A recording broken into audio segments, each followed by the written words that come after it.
आप देख रहे हैं तपोभूमि न्यूज चैनल। तपोभूमि न्यूज चैनल में आपका हार्दिक स्वागत एवं अभिनंदन है। सनसनीखेज न्यूज के लिए तपोभूमि न्यूज चैनल एक तेजी के साथ बढ़ता हुआ न्यूज चैनल है।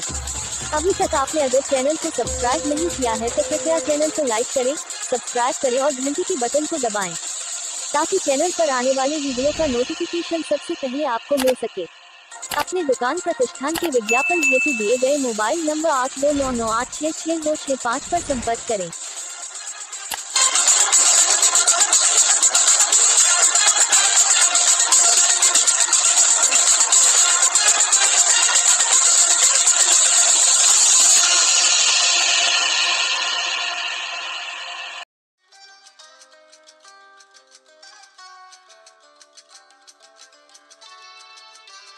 संत रविदास की जयंती है। माघ की पूर्णिमा को इनका जन्म हुआ था। संत रविदास महान समाज सुधारक थे। हमेशा भक्ति में लीन रहा करते थे एवं अपना कर्म भी किया करते थे। वह रामानंद जी महाराज के शिष्य एवं संत कबीर, संत पीपा, संत धरना आदि संतों के गुरु भाई थे। संत रविदास के जीवन से हमें शिक्षा मिलती है कि समाज में भेदभाव नहीं होना चाहिए। वे हमेशा भ्रष्टाचार, अशिक्षा, अत्याचार, गरीबी के विरुद्ध आवाज उठाते रहे एवं मानवतावादी मूल्यों की रक्षा के लिए हमेशा अपने विचारों से समाज को संरक्षित करने का कार्य किया।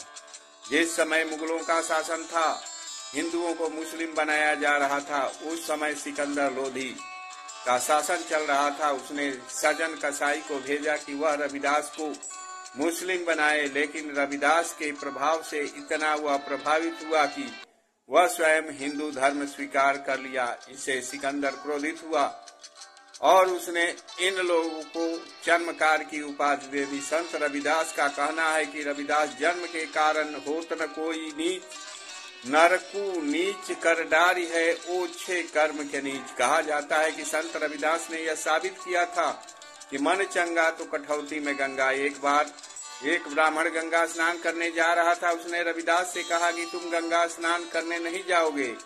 रविदास ने कहा कि मैं जूता बना रहा हूँ, मेरे पास फुर्सत नहीं है। इस पर ब्राह्मण ने तंज कसा कि तुम नीच जात के लोग गंगा में स्नान करने क्यों जाओगे। रविदास ने कहा कि ब्राह्मण महोदय सच कह रहे हैं, हम लोग अगर नीच जात के लोग गंगा में स्नान करने जाएंगे तो माँ गंगा अपवित्र अशुद्ध हो जाएगी। यह मेरा एक कौड़ी ले लीजिए जो माँ गंगा को अर्पण कर दीजिएगा। ब्राह्मण स्नान करके वापस आ रहा था तो उसे याद आया कि रविदास की कौड़ी तो मैं गंगा को अर्पण किया ही नहीं। हुआ जैसे ही कौड़ी गंगा में भेंट किया, गंगा ने हाथ में कंगन निकाली और कहा कि इसको जिसकी कौड़ी है उसको दे देना। लेकिन उस ब्राह्मण के मन में पाप जगा हुआ कंगन ले जा करके रानी को दे दिया कि राजा प्रसन्न होकर मुझे बख्शिश देंगे। लेकिन एक हाथ का कंगन रानी कैसे पहनेंगी। उन्होंने दूसरा कंगन की भी मांग की। वैसा कंगन किसी स्वर्णकार को बनाने की क्षमता नहीं थी। अंत में राजा और वह ब्राह्मण रविदास के पास पहुंचे। ब्राह्मण ने रविदास के पैर पकड़कर क्षमा याचना मांगा। कहा कि अगर ऐसा कंगन नहीं देंगे तो राजा मुझे मौत की सजा देंगे। रविदास ने कठौती में हाथ डाला जिसमें चमड़ा भिगो करके वह जूता बनाते थे और उस कठौती से उन्होंने कंगन निकाला। उसी समय से कहा जाने लगा कि मन चंगा तो कठौती में गंगा। कहा गया है कि संत दरस को जाइए, तज ममता अभिमान, जो जो पग आगे बढ़े कोटिक यज्ञ समान। आज नेता लोग रामचरितमानस पर तमाम कटाक्ष कर रहे हैं।